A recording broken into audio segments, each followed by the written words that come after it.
Če bi iskali, kaj je skupno izhodišče tega obdobja komunizma, ki smo ga dali skozi, še ne v celoti, bi lahko rekli, da je to laž, ki so imenovali herojstvo. In pa skrivanje resnice, ki se rekli izdaja. In to se je potem tudi v različnih oblikah lepše imenovali in pa predvsem je šlo pa, da se za to, da so ljudje se tega zavedali in zato so sprejeli tudi tretji temelj, to je pa konspiracija. Molk. Sami so se kontrolirali in so vedeli, o čem se ne sme govoriti. Kje je tabu. In ta tabu smo skušali prelomiti. Ravno s Hudo jamo je to uspelo. Večina nas je služila jugoslovansko vojsko in vemo, kakšen odpor so imeli do vsakega fotografiranja. Kdorkoli je šel na stražo, Bog obvari, da boš videl koga, da je slika, takoj mu vzame fotoaparat. Slike so se bali, resnice so se bali. In zato je Huda jama udarila tako s tako silno močjo, ker ljudje niso bili navajeni podob o teh komunističnih zločinih. Ravno v Hudi jami smo pa videli enak prizor, kot je bil v Auschwitzu, Dachavu, v tistih nacističnih taboriščih in je bilo jasno razvidno, da nacizem, komunizem je ista stvar. Isti zločin zoper osnovni človečnosti. In isti strah je ljudi prevejal. Zato takrat, ko so njihove bližnje vlekli v noč in meglo, niso upali protestirati in spraševati, kam so šli. In ta strah je še zdaj med ljudmi. In ta strah se tudi skuša še znova in znova z nekimi dokazi potrjevati.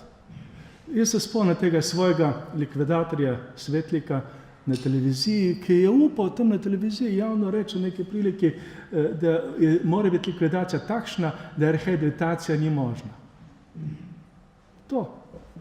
In zato je cel ta krog, ki je bil udeležen prej, v prejšnjem obdobju, ravno pri teh preiskavah povojnih grobišč, ki niso grobišča, ampak skrivališča, kamor so zločinci prikrili dokaze svojih zločinov. In vsi tisti so pač morali iti skozi neko šolo. Nekateri drugače, tako so pač zdaj nekoliko drugačne običaje, kot so bili včasih. Zato se da še kaj povedati. Pri Hudi jami je stvar bila odprta. Tisto grozovit prizor se je vtisnil v slovensko mišljenje, v slovensko zavedanje, tudi v slovensko zgodovino, ki žal še vedno sledi tistemu, s čemer sem začel. Da je bolj zbirka nekih zgodb, ki so si jih pač zmislili v opravičilo svojih zločinov in za prikrivanje.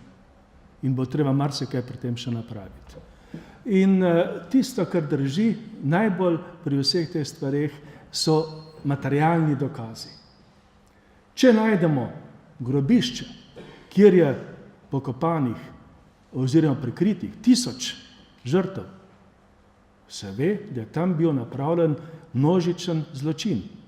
Če vidimo, da so te žrtve bile zvezane z žico, potem vemo, da to niso bile žrtve bojev, ampak da so bili to ujetniki, ljudje, ki so bili pobiti brez sodbe in zunaj tistih vojnih nujnosti, kakršne obstajajo. Torej v okoliščinah vojnega zločina. Bojijo se ljudje, pri nas še zdaj, tudi v oblasti teh prizorov. Zaradi tega, ker če imaš nekje materialen dokaz vojnega zločina, potem moraš nekaj storiti. Ne moreš samo jokati. Mi imamo pravico, ne mi, vi, množica ima pravico jokati. Tisti, ki so plačani za to v države, morajo pa vse vojne zločine razkriti, ugotoviti, kdo je. To se da. Ni treba iskati tistega Janeza, pa Steva, pa Jovico, ki je streljal. Jaz poznam sam tistega iz sosešnjega nekega Šinterjevega Pepeta, ki se je hvalil še, ko sem bil otrok, kako je streljal ratata, pa so kar padli, ker je bil pač idiot in so ga za to uporabili. Tistega je treba prijeti, ki je dal komando.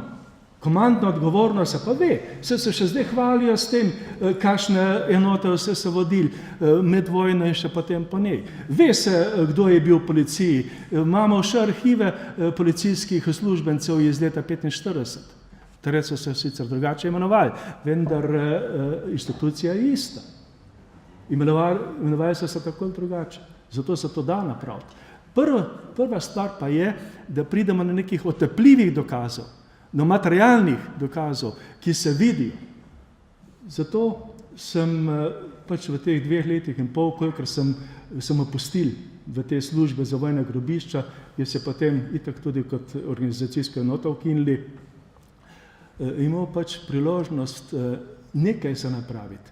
Čeprav je bilo to zelo težko, ker so se napravili za to, da bi se ne dalo nič narediti. In videlo se je to, predvsem, da tisto, kar ljudje govorijo med seboj, tiho, skrivamo, drži. Da kjer stoji križ kot znamenje nekega grobišča, tam dejansko je grobišče. Na nenavadnih krajih smo našli grobišče, kjer so ljudje govorili. Stara gospa iz doma ostarelih je povedala, tam v tisti globači so jih pobili. In smo šli tja v tisto globačo na neverjeten kraj in dejansko našli morišče. Blizu Velenja, nekaj globače tam v gozdu. Pri Celju, v Košnici, 60 metrov globoko. Nožico v kosti. Nožico. Ravno tam, kjer so ljudje rekli. Pravi, da tam 600 bogatejših meščanov Celja bilo pobitih. Pri najhuje od vsega je bilo pa na polju pri Dobovi. In tisto mi je tudi stala služba. Tam na polju, na Brežiškem polju. To je med Brežicami in Dobovo, med cesto Brežica-Dobova in Sava. Tam so širna koruzna polja, kjer je koruza zelo dobro uspevala.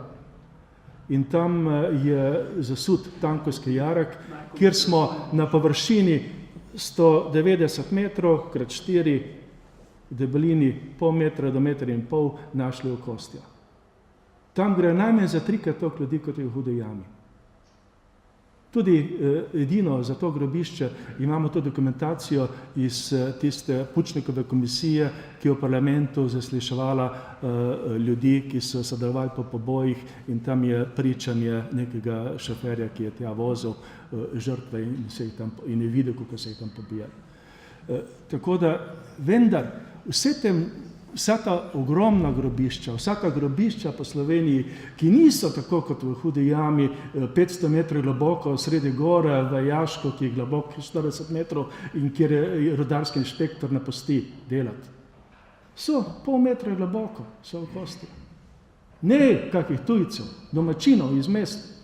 Ker nas zadnje, takrat se je pri nas dejansko delal nek genocid. Ne tako, nacisti so pobijali Jude.